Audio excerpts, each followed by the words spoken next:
lead the charge. Hey, how are you? I'm good. How are you, James? Good, good. This is kind of a new thing we're doing here. Something fresh, something to start off. Maybe as the market changes, bringing something new to our clients, to our end users, to our investors, to our friends.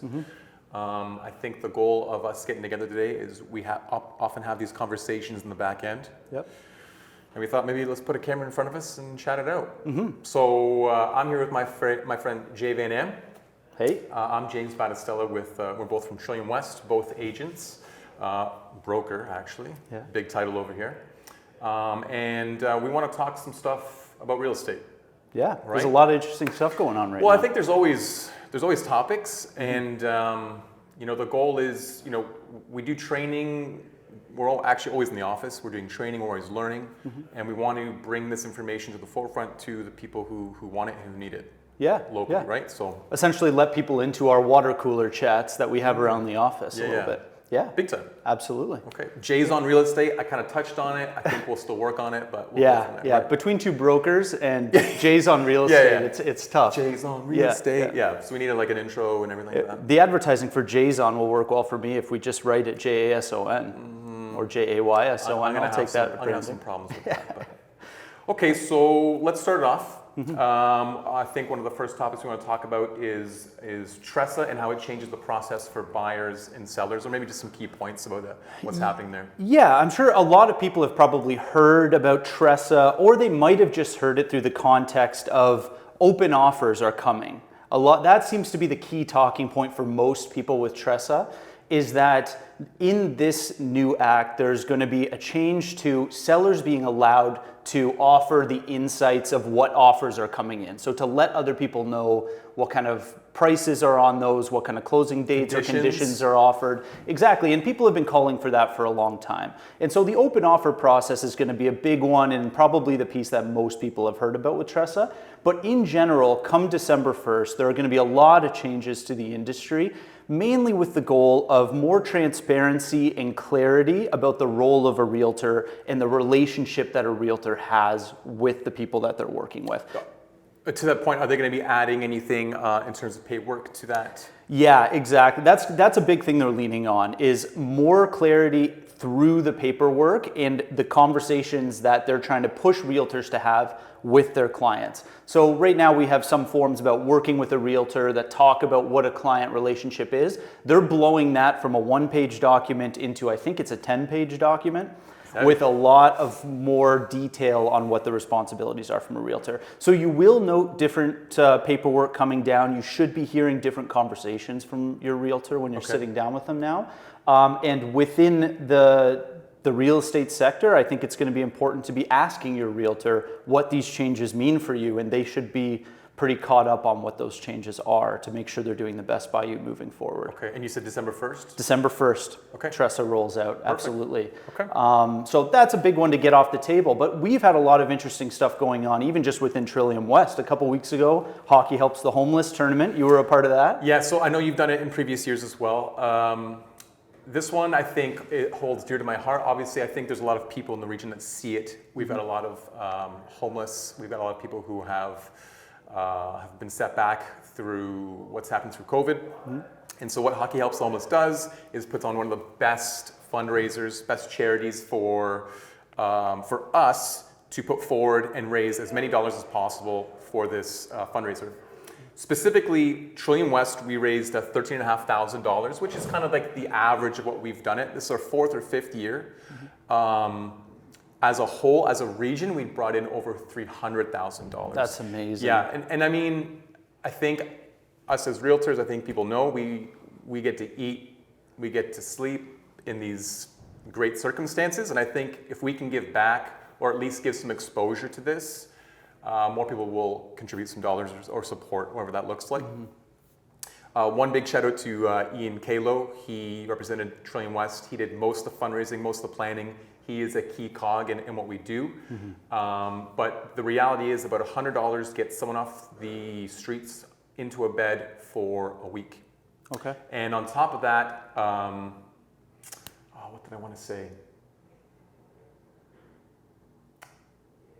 Was it about the fundraising, about the money raised, or about what it goes to, what those funds go to? I can't remember now. I'm just going to look at my notes real quick.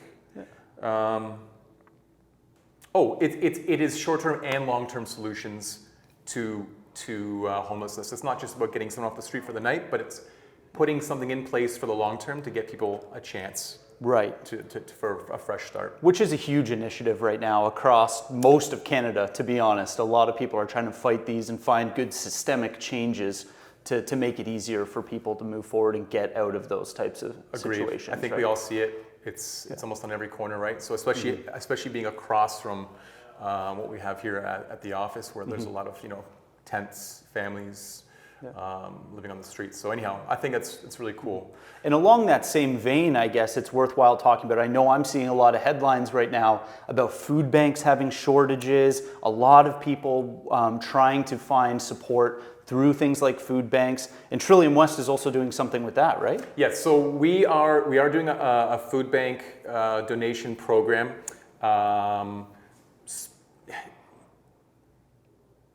We are actually having a free event where we can bring in our clients, friends, family.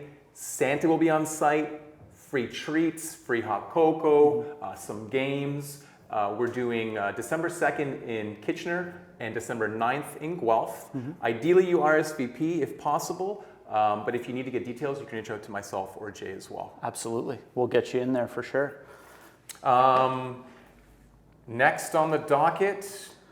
Well, I think we can kind of break a little bit back into real estate in the market itself and what kind of things. We just had a good conversation with the office about the general market conditions. How are you finding things right now? What are you seeing?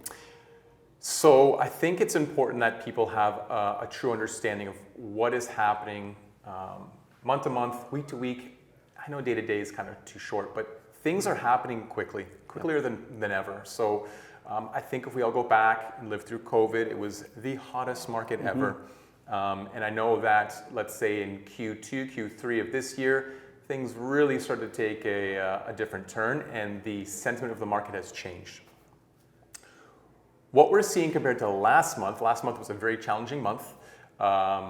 Inventory up, sales price decreasing, days on market shooting up. Total number of sales going down. Absolutely. So inventory up, transactions down. Big time. Is now over the past 2 weeks, and we track this in-house, kind of what's happening every 2 weeks, is we're seeing a bit of a stabilization happening through. And I think one of the key points to that is the pausing of the interest rates. The reality is there are buyers out there. They have money.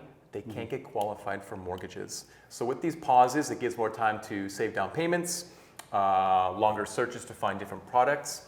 I don't think we're going to have any decreases in the future, to be honest. I think December will be a telltale sign. It's our last rate announcement of the year. I believe on the 6th, economists are saying a bit of a half of pause. Some people are saying hike.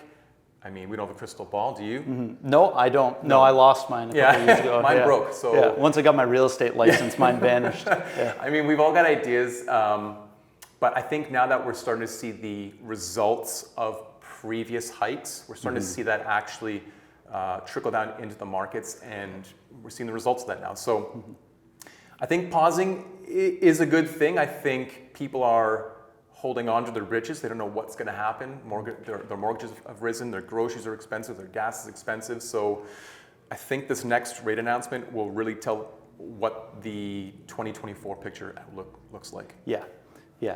There's a lot of question marks going into the last little bit of this year. We're seeing more supply, more months of inventory than we've seen for quite a while.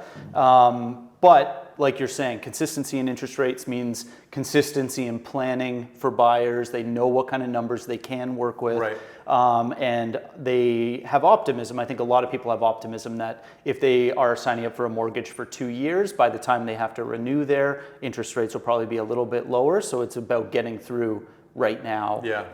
And that seems to be a mindset a lot of folks have. Whether that actually comes true or not is a bit of a different thing. Right. And to that point, Jay, we do have in-house lending, Greater Than Lending. And we do have some great professionals in-house that can help you out if needed. Just looking at the data from today's meeting, there's a few price points that I wanted to hit on that I think are they're actually doing quite well. When I mean quite well, it's more of a balanced market, not so much cresting a seller's market, but there's a few multiple offers or it's going for over. And that would be the price point of 500 to 750K in Kitchener and the 750 to $1 million price point in Waterloo. Slowest markets that we talked about right now are basically over 1 million. And specifically Cambridge, I mean, I'm a Cambridge guy, I know you're a Kitchener boy. I think we talked about there's been no sales over 1.5 million in the last 60 days in Cambridge. So, you know, I think COVID really brought up these prices fast and people thought, you know, that this is worth it. And the reality is there's too much to choose from now. Well, I think that's a relative term, but they see that I'm not paying that value for that kind of product anymore. Right. Well, ultimately, people just can't, right? With interest rates changing, the amount of money that folks have access to has shifted dramatically. And so to go forward and try to buy something at 1.5 million is very, very different to do if you're paying a 7% interest rate over a 2.5% interest rate.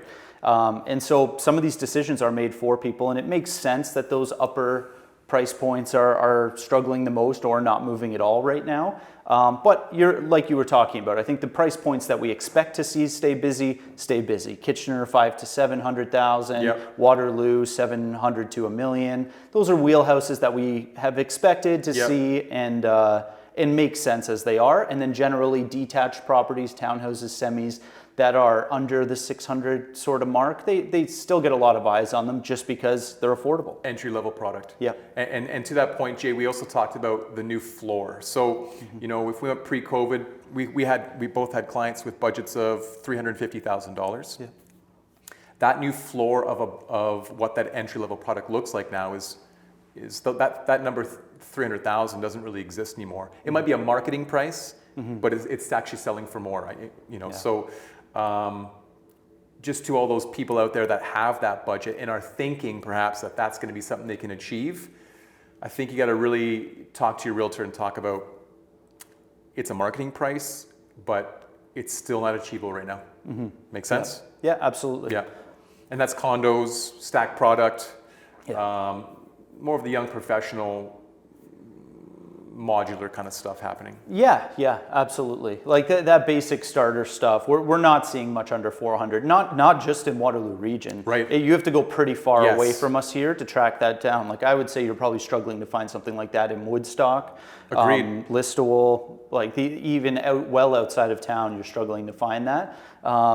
And I think that's a bit of an indication of we still technically have housing shortages for the population that we're in. There's still a demand, and ultimately, even those lower price points can only go so low before you start seeing competition for them again. Yeah. And to bring up a point from I think it was a few weeks ago, we were talking to our broker, is our inventory is still ultra low, right? So even if these places are sitting, if something happens where rates come down even further, like let's say there's a depression in rates in 2024, which I can't see happening, but if it does, there's so many buyers out there that I think the market's going to come back to be quite stronger than we think, right? So I'm eager to see what happens in December. I also think the announcement in January will also be a telltale sign of how hot our spring market is. And when we talk about spring market, we're talking about late Jan, Feb. And so that's an interesting point. We also talked about the GTA influence. What that means to our watchers, our viewers, is we still have a lot of people coming from outside of our city buying and selling. Usually it gets hit first in Cambridge. It's the first city off the corridor, and then it kind of percolates up to Kitchener, but not really in Waterloo because maybe the drive's too far. But we're still seeing over 40% of the buys come from out-of-town realtors. So if you are working with your agent to get your place listed, in your listing presentation, make sure that they're listing it on the Toronto board, which gives it more exposure to about 40% of the market share out there. Exactly. Yeah, that since the pandemic, that Toronto influence on our market has been undeniable. Right. The price differences, even now, you look at these higher interest rates, people being cautious of how large their mortgage is. for people to move from Moulton, Mississauga area out to here, they're seeing $300,000 to $400,000 at least variance in terms of their prices. That's a big deal when you're talking about 7% interest rates. So yeah, we don't really foresee a slowdown in the push from Toronto buyers coming out this way or investing out in our market. Right. It's relatively affordable compared to what's going on in the GTA, but the GTA is dealing with a similar sort of market to us. It's becoming a little bit more balanced. They're seeing things sit a little bit longer. They're seeing similar pressures on pricing. So we'll see how that plays out over the next little while, but it's undeniable that marketing to Toronto buyers is still a big deal, as big as it was back during the pandemic, maybe even more so now, given there's not as much buyer demand in general. Right. Okay. Next on the docket, did we want to talk anti-competition verdict, or do you want to move that to a different time? Well, I think a lot of people have probably seen the headline about the lawsuit in the States, I believe out of Missouri maybe, and it was a class action suit against the National Association of Realtors, NAR. And what came out of that was a $1.5 million settlement to the people who pushed that through. And what that was essentially is a pushback on the way that the commission structure is in real estate. That listing agents, are determining how much commission a buyer agent is getting by how much they are offering out of the commission that they're taking from a seller. And what the jury decided in that case was that that is anti-competitive in some ways, and that buyers should have an option to negotiate the cost of a buyer rep service on their own. Okay. It shouldn't be determined by a listing agent or a seller. And what the jury decided was that that was inflating commission prices, and through the line there, inflating prices in general. So there are similar suits to this going on in Canada. And a few others across the US. And so it'll be an interesting story. I know it's one that I'm very interested in following here, about a large scale change to the industry could be coming in compensation for buyer agents and their role in the whole process. So we'll keep our eyes on that and how the other lawsuits play out, and just in general how associations deal with this sort of judgment and assessment of the industry. Hot take. I love it. Yeah, really good. Yeah. We kind of touched on interest rates. Did you want to get into what we learned about title insurance today? Is there enough time for that? I think you have to leave before me, so I think there's time for it. Title insurance, What did you take away from today? From today, I took away, really, it just affirmed my understanding of title insurance and how important it can be, especially as the years go by here and properties have been owned for a long time or changed hands many, many times. A big coverage of title insurance, and the thing that you need to think about is it's not insurance against the physical structure of your home. Yep. It's against the ownership of the land that you have. And so as the years go by and people are building garages or granny flats in the back of their properties, or if their neighbors are doing work, or you're building a new home and potentially maybe some builders are cutting corners on permits that they're pulling, things like that. Right. Title insurance helps protect you against any liability that could come from that. For the lifetime of ownership. For the lifetime, for the time that you own the property. And from what I took away from it is that, when we all hear the word insurance, we're like, who's emptying my pockets today for this month? This is a one-time fee. Yeah. Right? And it's correlated to your purchase price. Yes. So approximately every $100,000 is approximately $100 to your policy. Yeah, it's a very affordable. In terms of dollar for what you could possibly get from the damages, I don't think there's anything that beats title insurance. Give them an example of maybe the top dollar loss that for FCT talked about today. Like, what was the example? Was it like up to $1 million that the title insurance had to pay out? Was that was for the commercial side with the wind turbines? The wind turbines. Yeah. So that was an interesting story that they gave, and on a very large scale project. Obviously, they had somebody purchase. What did they say? 50 acres or something like that. Huge tract of land. They bought enough land that they were putting up 50 wind turbines to provide green energy to an area. And after several years, even though their paperwork, their lawyer did all the right things when they purchased the property, they went through all the proper permitting to build the wind turbines appropriately. After several years, I believe it was the airport Yes. of that area and the city, working with the airport, I assume, changed some of the rules about height restrictions near the airport. And they came out to these owners saying that you need to remove, I want to say it was 5 maybe of their turbines and lower them or remove them entirely. And the title insurance actually helped cover $1 million in legal fees for those owners to fight for their right to maintain what they had built properly, and that it should be grandfathered into the growing landscape of that airport. Yeah, they agreed to the purchase. They went into the intention of this is what they were getting. And Exactly. that's where they're going to keep, right? So I thought that was quite interesting. So again, to summarize, title insurance is extremely important, and the vast coverage you get in terms of the dollars you can save, I think there's good value there. Absolutely, and there's a reason why almost every time you purchase a property, Correct. it's going to be mandatory. Yep. More lenders will almost always demand that you have it Yep. to make sure that even what they're financing is what is being sold, and that there are no pieces to the property that would devalue it in any way. Somebody encroaching on your property or having tax assessments that haven't been paid, things like that. So. Perfect.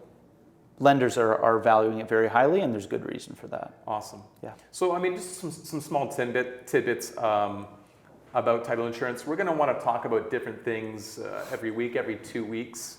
But we've got, I think I've got to get going. There's one last story. Do you want to talk about the Shy House disclosure? And I thought you thought it was kind of I think it's an interesting question, and I can't wait to see what happens. As a growing fan of the NBA, Shea, yeah, and also a hilarious follower of the crypto world, I think these two things kind of united recently with an article coming out about Shea Gilgeous-Alexander purchasing a property in Burlington and finding out after he moved in that property used to be occupied by somebody who called themselves the Crypto King.